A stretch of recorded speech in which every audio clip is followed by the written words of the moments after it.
کسی کے پاس اس کا جواب ہے؟ آپ لوگوں نے کبھی اس بات پہ ذرا سا بھی غور کیا ہے؟ کیوں ہاتھ پہ پیسہ دیا جاتا ہے؟ مسند نشی کے ہاتھ پہ کیوں بڑھاتے ہیں پیسہ؟ وہ بھائی اٹھو جاؤ قوال کو دے دو ڈائریکٹ. تمہیں کس نے منع کیا؟ ہاں منع کیا ہے. ہر چیز کا ایک اصول ہوتا ہے، ایک قاعدہ ہوتا ہے. مسند نشی کے ہاتھ پر جب ہم دیتے ہیں تو وہ پیسہ ہوتا ہے. بات سمجھیں گے؟ مسند نشی جو ہے، جو گدی پر بیٹھا ہے، اس کے ہاتھ پر جب ہم دیتے ہیں تو وہ پیسہ ہوتا ہے. جس وقت اس نے ہاتھ لگا دیا وہ قوال کے لیے عنایت ہوتی ہے. اس لیے ہاتھ دیا جاتا ہے، ہاتھ پر دیا جاتا ہے تاکہ مسند نشی جو ہے وہ اس پہ ہاتھ لگا دے تاکہ اس میں اور برکتیں نازل ہو جائے، اور برکت ہو، اور بڑھوتی ہو اس میں.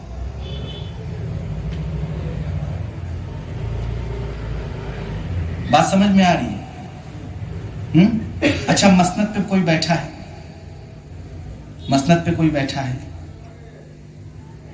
اگر دربار کے اندر سما ہو رہی ہے، چاہے میرے یہاں کہہ لیں چاہے یہاں کہیں بھی کہہ لیجیے، آپ مسند نشی کے ہاتھ پر دے رہے ہیں لیکن صاحب مزار کی تربت شریف پر بھی لگا رہے ہیں، تو اس کے پھر معنی کیا ٹھہریں گے؟ بتائیے.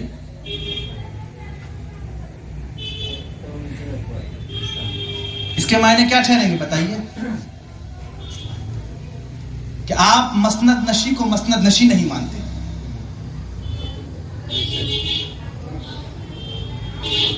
جو مسند پہ بیٹھا آپ اس کو مسند نشی نہیں مانتے.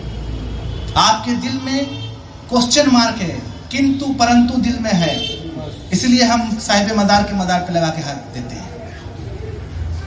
اگر دل میں سوال نہیں ہے، اگر دل میں کھٹکا نہیں ہے تو پھر ڈائریکٹ دو نا. آپ مسند نشی کو مسند نشی نہیں مانتے. شیخ کی آل ہے، اولاد ہے یا کچھ بھی ہے، احترام کر لیا، لیکن مسند پہ ارے عجیب بات ہے یار، تو بیٹھایا کیوں ہے؟ پھر تم موجود کیوں؟ خود کیوں موجود ہو جاؤ؟ مانا ہاتھ پیر سے نہیں جاتا ہے، مانا دل سے جاتا ہے. مانا ہاتھ پیر سے نہیں جاتا ہے، مانا دل سے جاتا ہے. دیکھیے فارسی کی ایک مثل ہے، آسائے پیر بجائے پیر. پیر نہیں تو پیر کی لاٹھی ہی صحیح. اور لاٹھی دو قسم کی ہوتی ہے، ایک ہوتی ہے لکڑی کی لاٹھی جس کو ہم چھڑی کہتے ہیں، جس کو ہم ٹیک لگاتے ہیں، لکڑی والی بے جان لاٹھی، اس میں کوئی جان نہیں ہے. لکڑی میں کوئی جان ہے؟ درخت سے جب لکڑی کٹ گئی تو پھر اس میں اور کوئی جان نہیں، وہ بے جان ہو گئی. سائنس تو یہی کہتا ہے نا، سائنس تو یہی کہتا ہے نا. آسائے پیر بجائے پیر، ایک وہ آسا ہے جو لکڑی کا ہے جس میں جان نہیں ہے، اور ایک وہ آسا ہے جو چلتا پھرتا جیتا جاگتا ہے جسے ہم شیخ کی آل اولاد کہتے ہیں.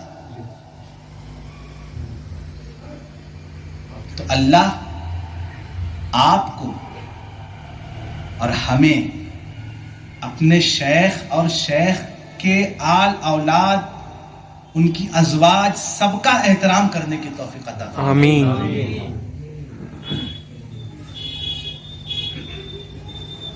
اور کیونکہ وقت ہے نہیں، 8:15 پھر عشاء کی نماز ہے، اپنی بات کو یہیں پر ختم کرتا ہوں اس سال کے لیے. انشاءاللہ زندگی رہی تو آئندہ سال پھر آپ کے سامنے یہیں پر حاضر ہو جاؤں گا. باقی اللہ توفیق عطا فرمائے. وما علینا الا البلاغ المبین. السلام علیکم ورحمۃ اللہ وبرکاتہ. وعلیکم السلام.